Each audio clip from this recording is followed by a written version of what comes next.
prepaid call from Ken Hovind. an inmate at the Ruddavis County Sheriff's Office. This call will be recorded and monitored. Your advance pay account balance is $80.05. For customer assistance, billing inquiries, or to block future calls, dial 1-877-650-4249. To hear the call, this call is subject to monitoring and recording. Do not use three-way or call waiting features during this call. Thank you for using Global Tel-Link. All right, is that better? Yes, sir. That's much better. Thank you. Thank you. I forgot to take. Sometimes I put the phone on transfer and I forget to put it back. But yeah, Pastor Ernie Sanders, I think he wants you to call in tonight to the radio show, and we're hoping you get out of prison and go home. But if that doesn't happen, his phone number to the radio show, and he hasn't given me a specific time yet, but I would just assume 9 o'clock. Let's just assume 9 p.m. Central Standard Time, unless you hear from me differently throughout the day. And his phone number is 216. All right. Okay. All right. And I'm trying to think of any other administrative things. I think I mentioned to you already, one of my goals today is to try to continue to reach out to Miss Sedlak. It's been kind of difficult at times, but we'll keep trying.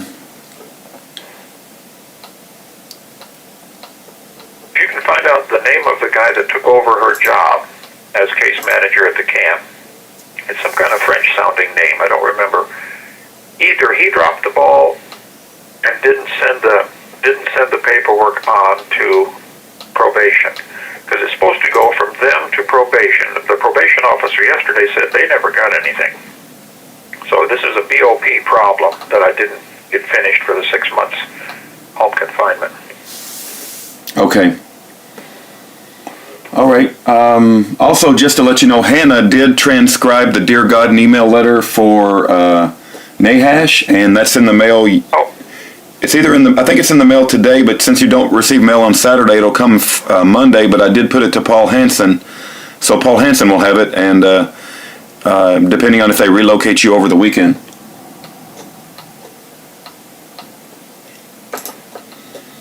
And I'm trying to find some Bible questions. Oh, here we go. I think I found some. Are you ready for Bible questions, or is there any other administrative things you want to take care of? No, I'm ready. That sounds great. Okay, very good. All right. All right. Here's a question from Lisa. And Lisa writes, Dear Pastor Hovind, I don't know if you're able to receive EMs from me. My computer has done crazy things in connection with Rudy's site. It's not really my site, it's Racer X's site, but it's God has used the support of many people. And when I search for recent updates on yours and Paul Hansen's continued persecution, I pray that they are soon inclined to release you good folks. I pray that those involved in these crimes against you be put in prison and become their own divided. Amen. I agree with that. But anyway, her first question is, why do some people like you become better, stronger through your persecution? Yet here I am trying to get through the court's ongoing persecution with my little granddaughter, and I just become worse as a person than I was before this happened. I become ill through an immune system disease called CREST, C-R-E-S-T, maybe stemming from Lyme's disease and vaccine that later was found bad. I can't seem to control my grief. I was once kind and loved people, volunteered in my community, and was strong and powerful example to my children and my grandchildren. I am no longer any of these things. I'm a little bitter. I'm ill and bitter and suspicious of people's motives, deeply angry at people like Shermer, the stupid skeptic, whom couldn't even get skeptical with scientific facts when laid out in front of him. I guess she's talking about Michael Shermer. All right, Pastor Hovind, any comment to that? Why some people get better and some people seem to not handle persecution very well? Well, some personality quirks, I guess you could call it, like anger, bitterness, etc. Some of those things are dietary. You're not feeling well. You're missing certain vitamins and minerals in your diet. Some of them it's a spiritual battle. Some it's a physical battle. I can't give her an answer, but I could tell her maybe places to look. Certainly you should do all you can to stay close to God and fix anything spiritually that you can fix. Read the Word. Psalm 119, 165 says, "Great peace have they which love thy law, and nothing shall offend them." The person that reads the Bible a lot and stays in love with God's law, it's very difficult to get them angry, upset, offended.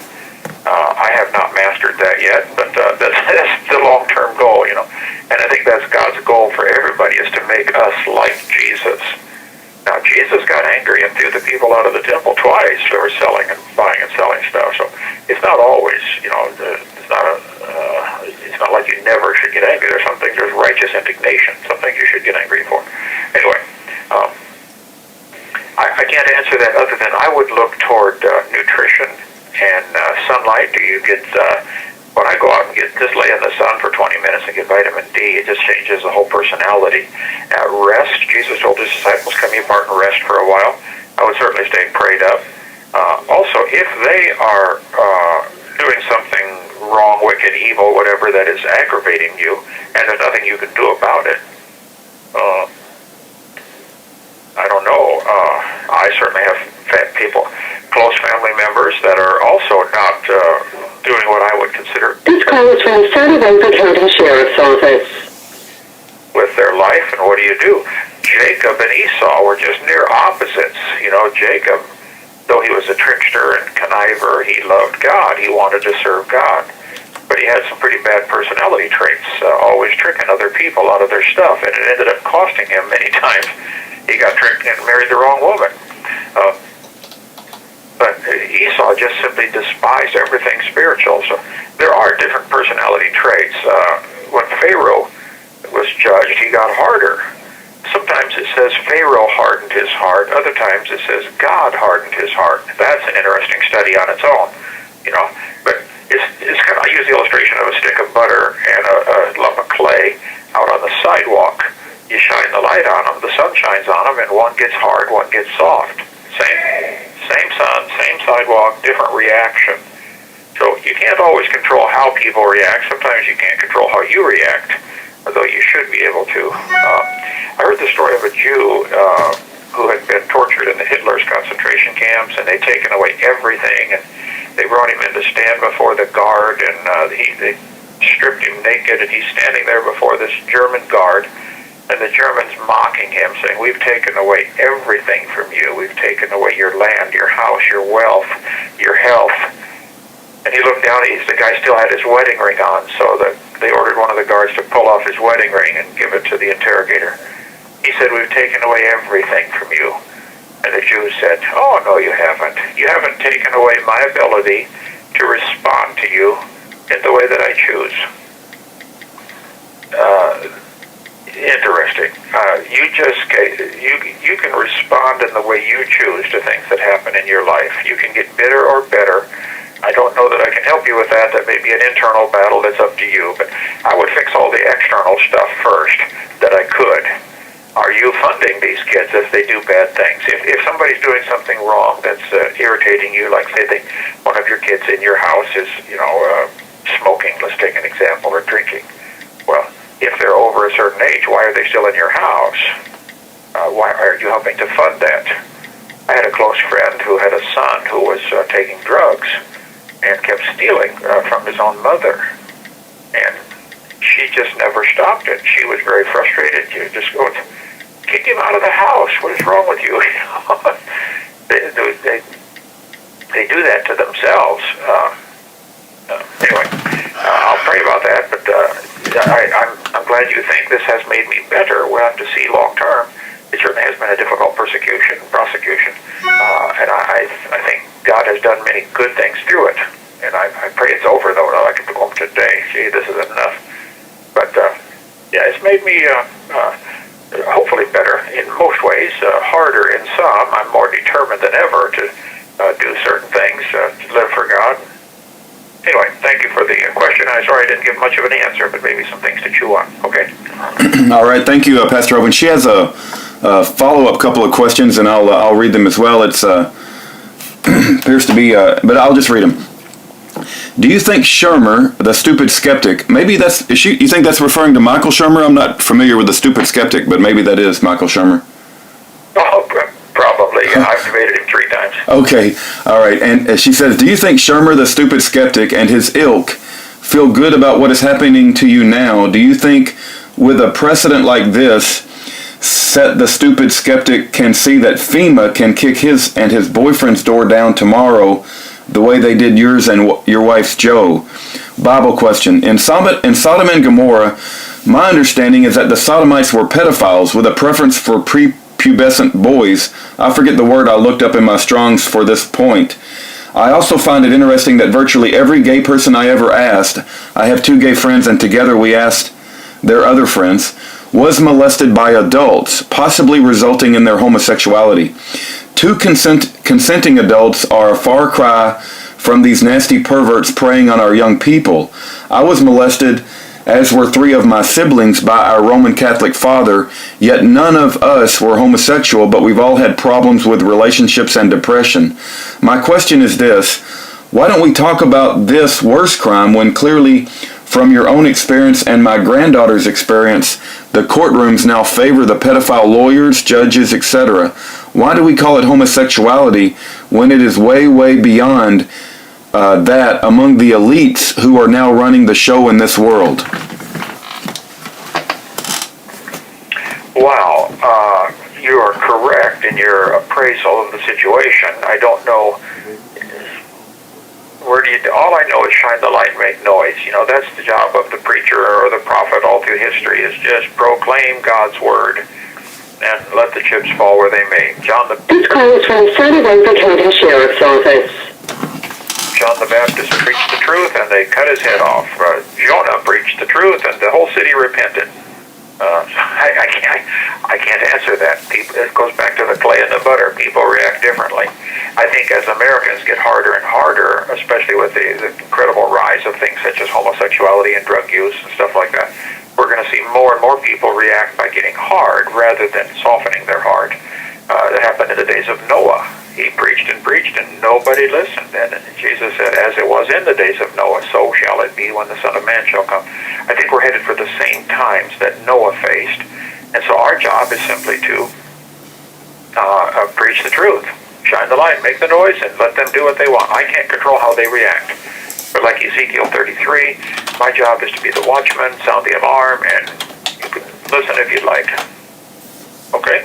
Hope that helps. All right. Thank you so much, Pastor Hovind. Here's her last question, and she writes, how do I get past this deep bitterness? Do you think our Lord and King will forgive me? How can he let this continue? How do I explain our seemingly unanswered prayers to my 8-year-old Hannah, whom is forced to go back there 8 hours from home by the courts over and over? I'm crying again. Thank you, Pastor Hovind.